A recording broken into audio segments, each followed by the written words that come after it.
let's get this out of the way right at the front. This is a damn good game. I really enjoyed most of my playthrough of this game. And most of the ways why are the stuff that you already know. It's the stuff that Arcane's really good at. Level design, level design, level design. And almost every single section of the game, there are visual indicators, color distinctions, variances of obstacles and objects that you can move on and over and through and around, whether you have hacking or whether you can lift heavy things or whether you just find a hole or whether you have magic or whether you have abilities or whether you are using nothing at all. There are paths upon paths upon paths to get everywhere. And this is the same thing I praised about Dishonored and Dishonored 2. I do think Dishonored 2 is slightly better, but don't make that as a derogatory. It's more like Dishonored 2 is a linear game. They only had to decide one mission at a time. So here's the target, here's you, and they can spend whatever they want in the middle because there's always going to be this pathway that you're going through. Even if it goes over like this, you're still going to end up over here, so they can design around that. Here, it's more like you can end up here, or here, or here, or here, or here, and then that can lead here and here, which leads here, which leads here. And it's a little bit trickier and probably takes a substantially larger amount of time. I do find myself wondering, especially with the Mooncrash DLC, whether or not this was actually a bit of a prototyping for Deathloop, especially the DLC, but I digress. I'll get to the DLC in just a second. But either way, really, really, really good level design. I would love to go down the list for you, but honestly, that would just be like, go watch the stream. These are supposed to be summaries, so what else did they do right? Well, one of the things they did really right was the weaponry. So one of the things that tends to be really good about the 451 games is they tend to have weapons that aren't just gun, bigger gun, etc. Don't mistake me. Guns can work. There are Call of Duty games, there are Doom games, there are Quake games, and probably some others. Unreal, I would say, fits on that list. There are games that use guns and make them varied and interesting and fun. But 451 games usually tend to sit on the viability of having weapons that aren't guns. So we've got a pistol. Okay, it's neat, I guess. You get a lot of ammo for it. And that's kind of all you got going for that. Then you got the shotgun. That's your damage dealer. That's what you bring out when you need something to die, especially if you've run out of stealth or magic or anything else. But then you've got everything else. You've got a wrench, of course. That's your fallback. That's your pipe equivalent. But you also have a grenade that does a ton of damage. In fact, it was the second most damage I've seen done in the game. And if it happens to kill anything, it absorbs it into the composite materials, the crafting materials that it would do. Also, it does that to all of the surrounding objects in the terrain. So that's fun. You've also got a gun that shoots a laser beam. Well, that's not unique lore. Well, hang on. What it does is it takes their health bar and it fills it up with green. Once it fills, they pop and they die. But hang on, it gets even cooler than that. Let's say you only fill up their health bar about halfway with green, and then you shoot them, or whack them with a wrench or whatever, the other half of the way down.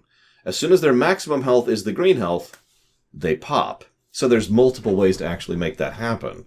In fact, a few times what I would do is when I was fighting a particularly hard boss, I would try to get its health down to a certain point with traditional means and then explode the rest of the way there. There's also the lure. Gotta have a lure. Very helpful. And there's a couple other things. You get the general idea. There's some good kit. But the best kit, of course, and I would be remiss if I did not talk about this separately, is the glue gun. I can only think of one other game off the top of my head that's done this, which is Shadow Complex, which is a Metroidvania, ironically. Way back. It was like a PS3 era at this point. It's funny to think that that's way back at this point, isn't it? Anyways, and it's the only other game I can think of that gives you the ability to have a gun that shoots platforms. Like, there's a couple of other specific things, and I'm sure you can think of one if you bothered to. But the fact that it gives you the option to say, you know what, I want to go up that sheer wall. Boop, boop, boop, boop, boop. And you can do that.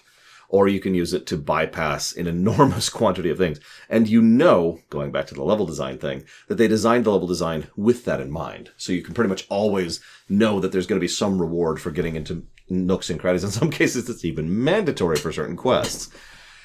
However, what they did really well is they never make it mandatory, period. You never have to use the flood. No, it's the glue. There we go. Got it. Get my terms confused. GLOO. You never have to use the glue.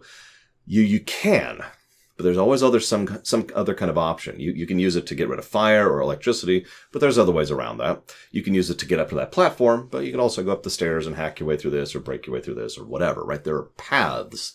And once again, we see that Resident Evil 4 thing. I keep referring to that game. That's a bad example of it. I mean, it's a good example of it, but I don't mean to keep referring to Resident Evil 4. It's just that it's a good example of different gameplay systems working so well together to make a much better and stronger whole. And that's exactly what they did here with the kit. And this includes the magic, for the most part. The magic abilities, which you get, are pretty neat. You know, you got your fireball, you've got your bomb, you've got your disable, which was incredibly useful. And it's all cool stuff. But the reason I kind of ding it a little bit is one of the ones I really wanted to try out, and indeed got the points to, was the necromancy abilities, aka raise up a corpse as a random phantom. Cool. Thing is, one of the problems that this game had, and this is not the only game with this problem, is sometimes the AI doesn't like fighting itself. There was one time where we had a big area where we were fighting some military operators, and I was like, all right, summon, and everyone just stood there. And I'm like, huh? And I spent a little bit of time trying to diagnose this until I noticed that one of the operators was shooting continuously at the wall, no matter what you did to it. Also couldn't be interacted with. Not the only time that happened, too. So, whatever. Takes it down a little bit, but nevertheless, some good stuff, some good kits, some good variety. We've got lots of interesting terrain to go through. We've got lots of cool ways to interact with the enemies. We've got lots of cool enemies with very good enemy design. Not a lot on the stealth focus, less than something like, say, a Dishonored game. But nevertheless, there is a stealth option that is available, especially if you get the thing to turn yourself into a coffee cup and just sit there for a while. Nightmares are awesome. I love what they do with the nightmare mechanic. Big old monster death doom. Here's the thing. You can run, you can evade, you can kill it. You got a couple minutes to do it no matter what you decide to do. Now that's a good thing on both axes, because if you just want to get away from it, you just have to hide for 2 minutes and it'll despawn. But if you want to kill it, you've got a timer to kill it, or it'll despawn. So it becomes challenging if you want to go for the rewards, if you want to go for the loot, but it also is a safety net if you don't. And it's just such a brilliant mechanic. That's even ignoring the fact that there's a side quest to be able to activate a satellite to say goodbye, and it just pieces out, right? So good stuff, good stuff, good stuff. Lots of cool mechanics, lots of cool ideas. I haven't even mentioned how branching this game is. You could do so much of this game in whatever order, and the game will usually acknowledge that. In fact, there's a lot of different methods by which to beat the game, too. 5 that I'm aware of, with variances in several of them. So, all of this is excellent. And you're probably thinking, all right, Lord, you're building me up. What's the flaw? I wanted to start with all the good, because I'm going to talk more about the bad. Give me a minute here, okay? For those of you who've seen my show before, you've probably heard this phrase, because the reason that I was so irritable this entire playthrough was because I had a rock in my show. Now, one of the things I've been told many times is not to automatically presume that everyone who watches or listens to these automatically, magically has watched everything else I've ever done. So to explain that a little bit, the idea behind the concept is you have a small irritant that never goes away. And it's key that it's small. It's key and critical that it's a tiny little irritation. Because how many of you have ever had a small but constant irritant in a show? Maybe it's an actor, or a movie, maybe it's the music, or the visuals, or a game. Maybe it's the controls. And it's something you can't get away from. It's something that is constant. It is just a non-stop aspect of the experience.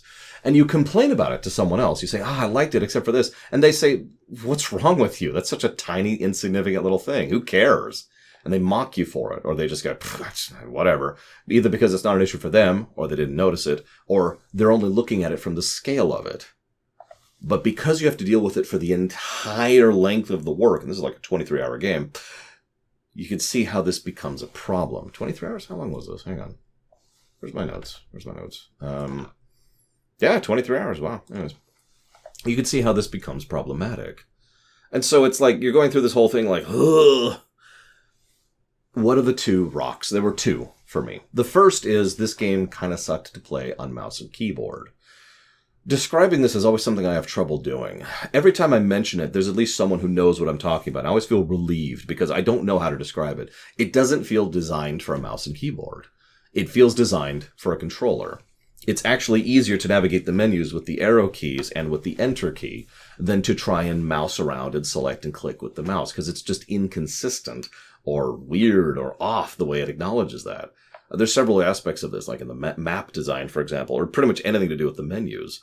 And so that's kind of a nonstop irritant. The fact that every time I tried to bring up the quick wheel, I had to exit out twice in order to cancel out of that. All of this meant that I was constantly irritated playing the game. So that sucked. The other thing is something that much less of you would agree with me on. There's no music.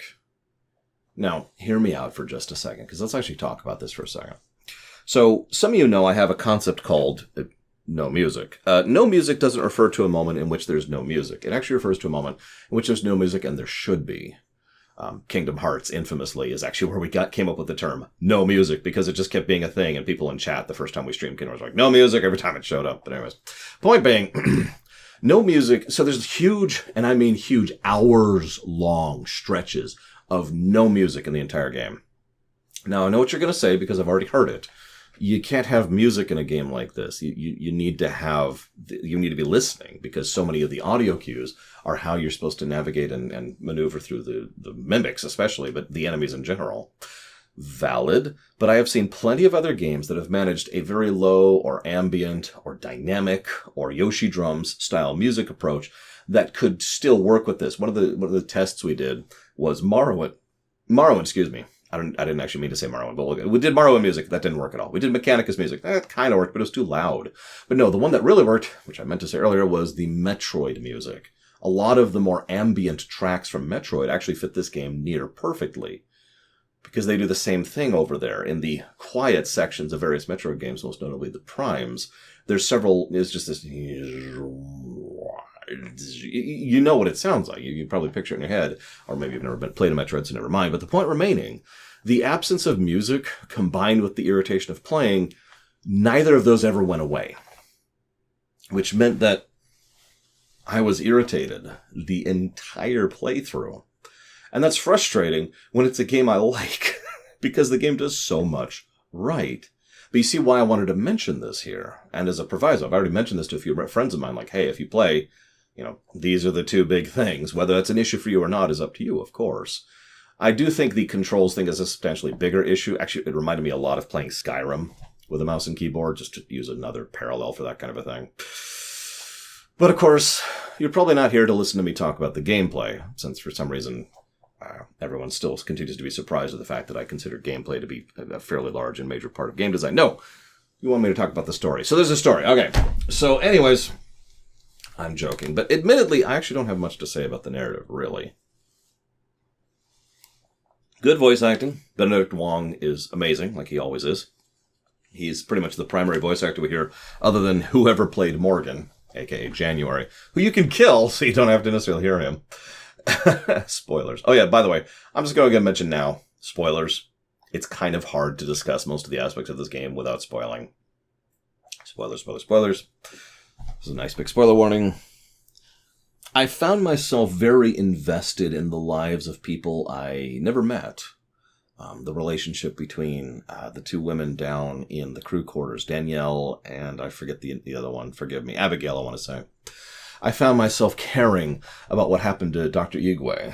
I found myself very wanting to reveal the truth to Michaela so that she would understand what this station was like and what was going on here and all sorts. I found myself very invested in the characters, so definite props on that. I also, this sounds so clinical and so cynical. What do you say about this? It's System Shock.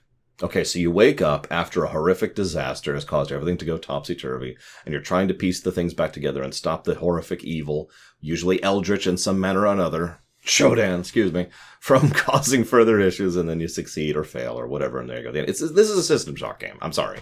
This is a System Shock game. Not a bad thing. This is why we played this right next to System Shock 1. But of course, everyone wants me to talk about the big thing. Now, we've already given the spoiler warning, but just in case, here's another spoiler warnings. Some years ago, back right after this game came out, actually, there was a YouTube video by Extra Credits, I believe, which had a discussion about the ending of this game.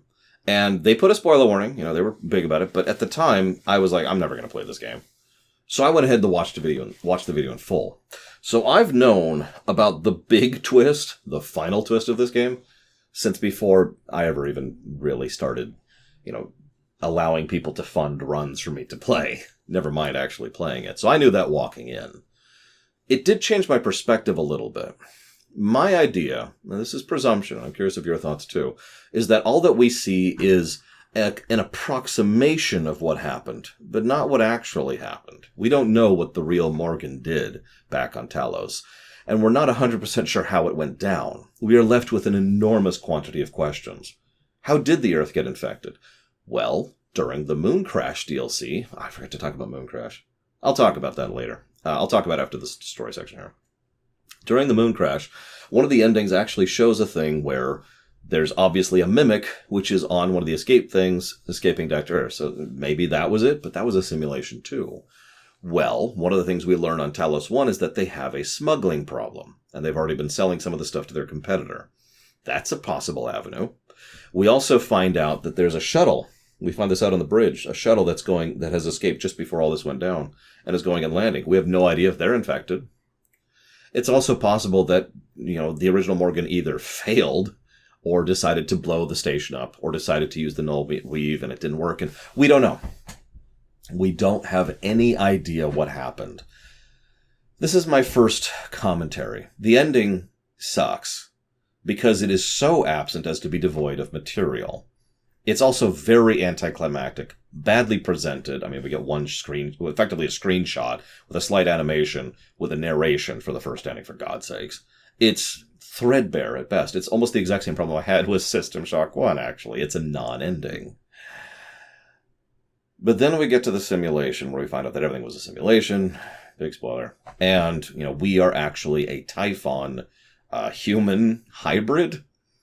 A Typhon that Alex has spent however much time, we don't know how long, but it's implied to be a while, trying to put this stuff into. How long has it been? Well, during the Mooncrash thing, we see that they're using version 2.3 or something like that of the interface simulation software.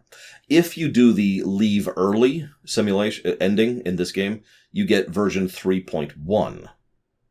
The final one is 3.5. So obviously, Alex has been undergoing iterations upon iterations upon iterations to make this work. And there's plenty to be inferred from this. Obviously, Earth is screwed. Morgan's probably dead. Alex has probably been without other human contact for an inordinate amount of time. This is probably his big... There are exactly 4 that I'm aware of, foreshadowing bits that Alex was going to work on this. That this was his backup plan, in case everything went wrong. And it's actually a good idea. How do you defeat the Borg? Well, you make them not the Borg anymore. You remove the need for them to consume you. They are no longer an enemy. That's how you defeat something like the Borg. Now, the relevance here, obviously the Borg are fairly different than the Typhon, but you see the relevance. If we could successfully reach out to communicate and acknowledge, have an actual dialogue going on, we might not exactly be friends, but we would at the very least no longer be food. Maybe. It is a desperate last-ditch gamble, and as the ending shows, it might fail. You might push the fat man onto the tracks. As an aside, it actually irritates me a little bit that one of the options there is kill him, no matter what else. So if you get to that and you've done everything wrong, they just euthanize you and they do the next route. But if you get there and you've done any variety of things, the option still boils down to reach out the hand or kill them all. What that means is you can be this horrific person and he's just that desperate, or you can be the beacon of decency and do everything right according to all the different operators that are judging you, and then kill them all because you've been deceiving them all. And that's just something wonderfully, horrifically, hideously insidious about that I hate. But anyways. But what else is there to say about it? See, this is the thing. You're probably expecting me to go into some big diatribe about this, but the problem is there is so little information. I call this the blank sheet of paper problem. You've given me a blank sheet of paper and you've written a couple squiggles on it. It's like, okay, this is cool, but I need more to sink my teeth into. So I don't have much else to say about the ending. I'm curious what you have to say about the ending. I will also say, as a hook, as a way to get me interested in what comes next, this is brilliant. because I am very interested in what happens next. You'd say this is a classic mid-credit scene, but honestly, this feels a little bit more like a classic cold open. To explain that briefly, one of the things I talk about extensively over on the television side of the show is how the first, the cold open, the stuff that happens right as the show begins, before we cut to the first opening credits, is supposed to get your attention. It's supposed to hook you. And there's a whole layer of that. There's science and concept and art, and there's all sorts of things that go into that. But the point is, if you do it, if you successfully get that hook in and you get them invested, then you've succeeded. It's a good cold open. And that's exactly what this does. If anything, this whole game feels like a cold open to what should be a sequel, which who knows if we're ever going to get or not. I don't know. I mean, I don't know how well Deathloop did. But speaking of Deathloop, brilliant segue. Idiot. I meant to talk about this earlier. The Mooncrash DLC, right? So we did play a bit of that, a couple hours of that on camera. And you're probably thinking, only a couple hours? Yeah, I didn't really like it all that much. But I want to try and explain why. Because it's never enough to just say, it sucks, or this is good. And people are probably going to take weird screenshots of my expressions like they always do. So, Mooncrash feels like a great concept that ran out of time. It feels like they came up with some of the framework and the ideas and the mechanics. So we've got the layout and the level design, which is Arcane's wheelhouse, and all the wonderful different ways you can get through, and you can go down, around, up here, you can go through here, you can go... I can tell you right now how to get to the shuttle, because I did it like 15 times in that period of time, just by memory. Okay, you go this, and go through, avoid Popaniques, it's a joke, don't worry about it. Get through this, or if you can't get through this, you need to go down, under this way, and then go up. Either way, you end up here, then you go up, then you turn this way, go up the stairs, not the elevator, you go up to the left, down to the corridor, far end, there's the shuttle. Now, so the level design's top-notch, and the mechanics are there. This is something that's occurred to me a lot lately, and it's something I need to really come up with a way to talk about, because there's a difference between the content of a game and the gameplay of a game. Pokemon Black and White 1 had wonderful content, but the gameplay sucked. Pokemon Sword and Shield had incredible gameplay, but the content sucked. You can see how there's a difference between these two things. And if that's not a good enough example, I got nothing else. But here, this feels like great gameplay, bad content in the DLC specifically. Now, this is pure speculation based on going through it, because I could see, you've got the different people, you've got their missions, you've got the overall mission thing, that's the 100% marker. You've got the loops which change up which enemies spawn where and how. You've got the timer mechanic, which you can push back a little bit. You've got spawning nodes, which spawn from bundles, from bags of different things that can be spawned into it with regards to items, weapons, equipment, ammo. You activate all the survival mode features from the previous game, or from the vanilla game. You've got all of this framework for this kind of loop your way thing, and you get the idea of trying to tactic your way through it. But it doesn't work. And the best way I can explain it is it feels like they came up with all of this extensive stuff, which took tons of development time and money. And then it felt like they were like, oh, we're running out of time, or we need to push this out the door, or whatever. And so rather than doing the next step, what they did was they copy-pasted enemy design and enemy encounter and stuff like that, and just dropped the weapons and the equipment and the enemy design and all that into this format. And it just doesn't quite fit, in my opinion. And it makes the whole experience more, not bad so much as disjointed than it should be. It just feels off. I'm curious if anybody else knows what I'm talking about. Several people in chat who had played through Mooncrash actually got exactly what I was talking about. So I'm wondering if anybody in chat, in YouTube comments, also similarly knows what I'm talking about. But of course, the reason I bring up Deathloop is there's a very strong theory, and I actually agree with this completely, that Mooncrash was a prototype for Deathloop. That's exactly how development works. You work on something to learn and grow, so you can work on something so you can learn and grow, so you can work on something. It's a pretty common cycle. And I'm curious how Deathloop fares in this exact same format. I haven't played Deathloop. It's on the list, but it's not funded yet, so that's like years out at this point. It'll be interesting to see when we get there. But otherwise, I do hope you've enjoyed my thoughts. I look forward to yours. I'll see you next time.